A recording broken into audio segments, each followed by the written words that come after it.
ॐ नमो भगवते वासुदेवाय। ॐ नमो भगवते वासुदेवाय।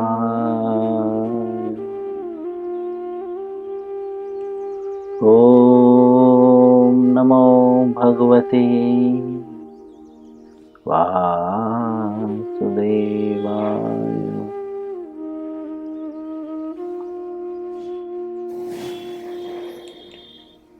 श्रीमद् भगवद गीता यथारूप अध्याय 10। अध्याय का नाम है श्री भगवान का ऐश्वर्य। श्लोक संख्या 39। सभी लोग मेरे पीछे श्लोकों को उच्चारण करने का प्रयत्न करेंगे यथासंभव। यच्च चापि सर्वभूतानां बीजं तदहमर्जुन न तदस्ति विना यस्यान् मया भूतं चराचरम्। सभी लोग उच्चारण करें। यच्च चापि सर्वभूतानां बीजं तदहमर्जुन न तदस्ति विना यस्यान् मया भूतं चराचरम्। पुनः एक बार। यच्च चापि सर्वभूतानां बीजं तदहमर्जुन न तदस्ति विना यस्यान् मया भूतं चराचरम्। शब्दार्थ, अनुवाद और तात्पर्य श्रील प्रभुपाद जी के द्वारा।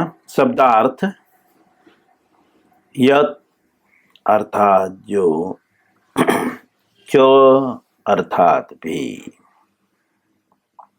अपि अर्थात हो सकता है, सर्वभूतानां समस्त सृष्टियों में, बीजम अर्थात बीज, तत् अर्थात वह, अहम अर्थात मैं हूँ, अर्जुन अर्थात हे अर्जुन, न अर्थात नहीं, तत् अर्थात वह, अस्मि अर्थात है, वीणा अर्थात रहित, यत् अर्थात जो,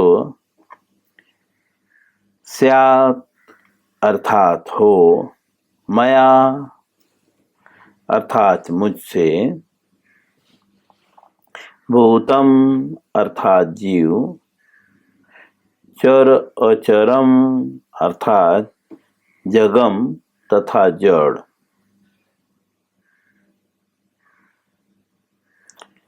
अनुवाद: यदि यही नहीं हे अर्जुन, मैं समस्त सृष्टि का जनक बीज हूँ। ऐसा चर तथा अचर कोई भी प्राणी नहीं है जो मेरे बिना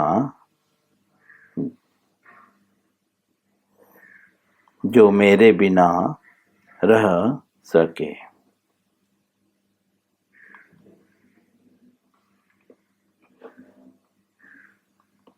जैसा कि हम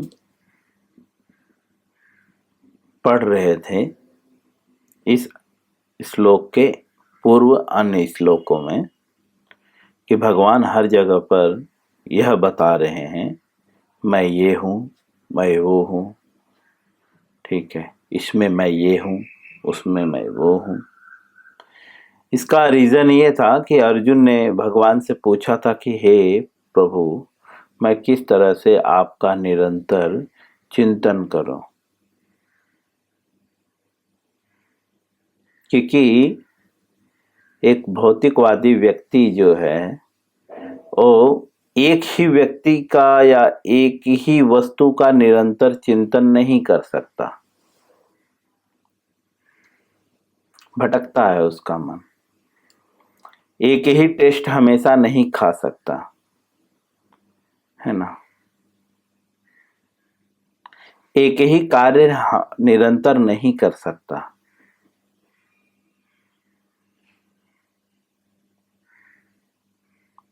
ना भाई एक कार्य निरंतर कर सकता है, न एक वस्तु को निरंतर देख सकता है, न निरंतर एक व्यक्ति से प्रेम कर सकता है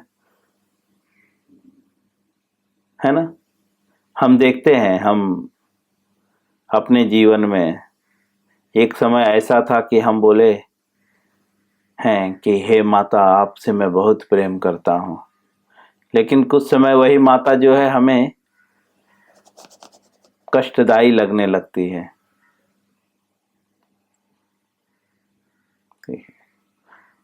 और कुछ लोगों को कष्टदायी तो नहीं लगती, लेकिन उसका प्रेम कम हो जाता है माता के प्रति। वो प्रेम किसके प्रति हो जाता है एक समय बाद?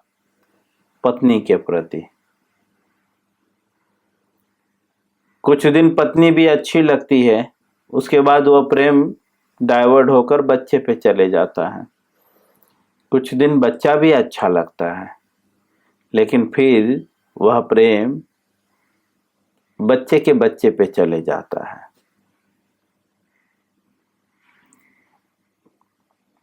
इसीलिए अर्जुन ने पूछा, मैं किन किन रूपों में आपका स्मरण कर सकता हूं? बहुत सारे, मेरा मन तो स्थिर नहीं रह सकता।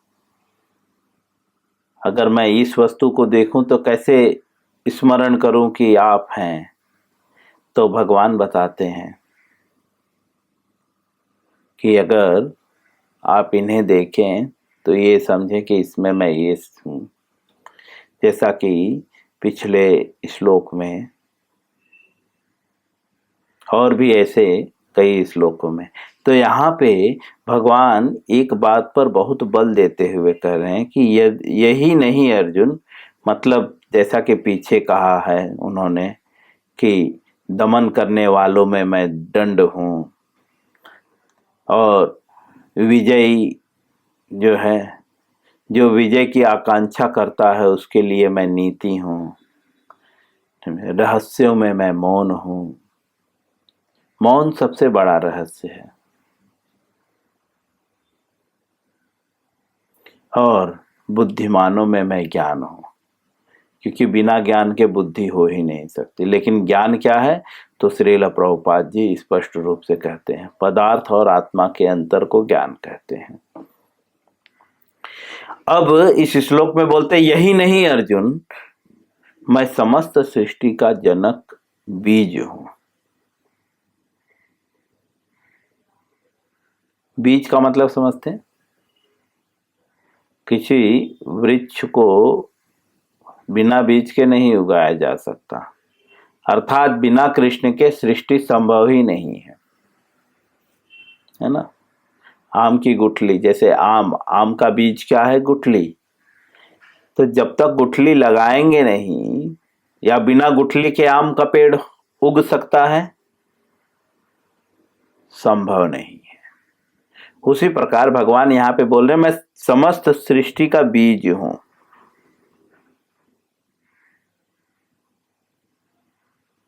अर्थात मेरे द्वारा सृष्टि हुई है, मैं नहीं तो सृष्टि नहीं। आगे कहते हैं, हमारी बुद्धि वैसी नहीं है ना। हम सोचे ठीक है, एक सृष्टि के भगवान बीज हैं, तो इसीलिए प्रभुपाद जी लिख रहे हैं समस्त सृष्टि का। सर्वभूताना,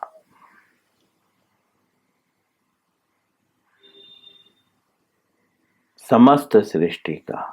एक सृष्टि नहीं, बहुत असंख्य सृष्टि है ना, हम पढ़ चुके हैं। एक ही सृष्टि नहीं है, एक ही ब्रह्मांड नहीं, असंख्य है। आगे कहते हैं ऐसे चर तथा अचर सृष्टि हो गया।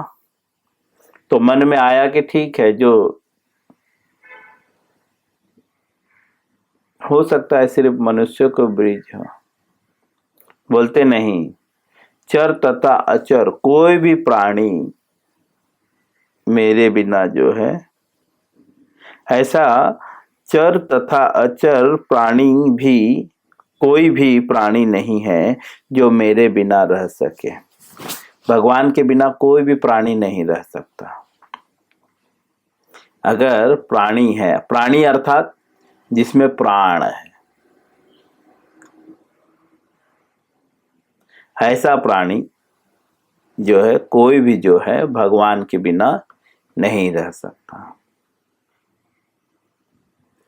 इनडायरेक्टली प्रभुपाद जी यहाँ पे यह समझाना चाह रहे हैं, भगवान जो भगवान हमें समझाना चाह रहे हैं, प्रभुपाद जी हमें बोल रहे हैं कि बिना भगवान के कोई भी प्राणी नहीं रह सकता। तो इसका मतलब भगवान सब में है।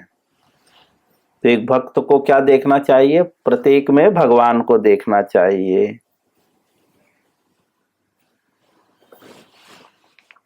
क्योंकि बिना भगवान के कोई भी प्राणी नहीं रह सकता।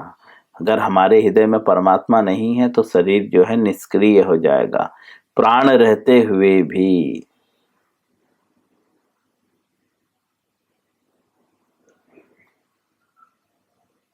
श्रील प्रभुपाद जी तात्पर्य में इस श्लोक को समझाते हुए कहते हैं, श्रील प्रभुपाद जी लिखते हैं, प्रत्येक वस्तु का कारण होता है। इस संसार में हर वस्तु का कारण होता है, और इस सृष्टि का कारण या बीज कृष्ण है। जैसे प्रत्येक वस्तु का कारण होता है, वैसे ही इस सृष्टि का कारण कौन है? बोलते हैं कृष्ण। कृष्ण इस सृष्टि के बीज हैं।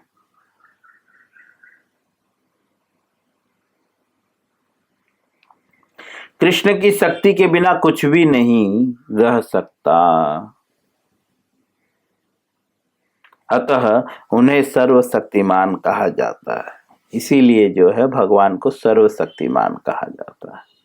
ब्रह्मा जी भी कहते हैं, ईश्वर परम कृष्ण सच्चिदानंद विग्रह अनादिरादि गोविंद सर्व कारण कारणम। नारद, व्यास, देवल ऐसे आदि महान ऋषि जो है इस चीज का प्रमाण देते हैं। उनकी शक्ति के बिना चर तथा अचर किसी भी जीव का अस्तित्व नहीं है, नहीं रह सकता।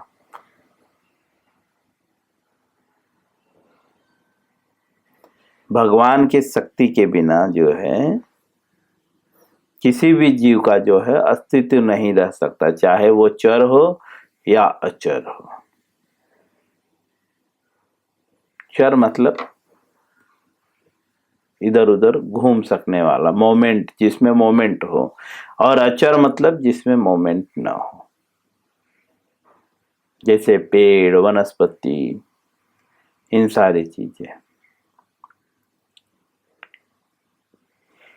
तो बिना भगवान की शक्ति के, भगवान यहाँ पे बोलते हैं बिना भगवान की शक्ति के जो है ये संभव नहीं है।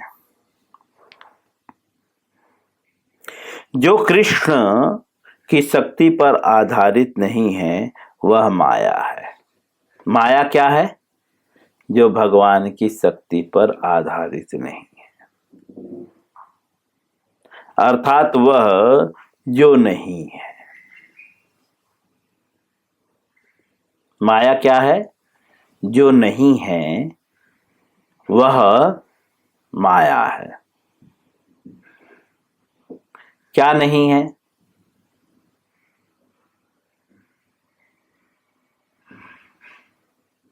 इस संसार में क्या नहीं है?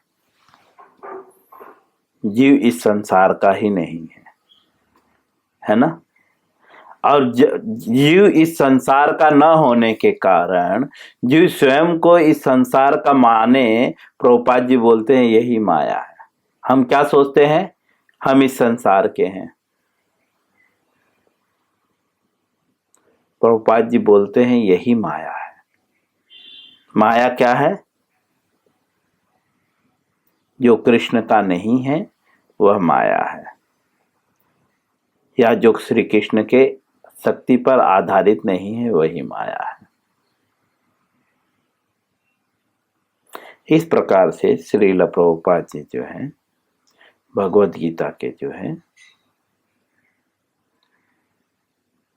10वें अध्याय के 39वें श्लोक के अनुवाद और तात्पर्य को पूर्ण करते हैं। ठीक है, सो हम यहीं पे विराम देंगे। पुनः संध्या वेला में कृष्ण लीला में उपस्थित होंगे। हरे कृष्णा।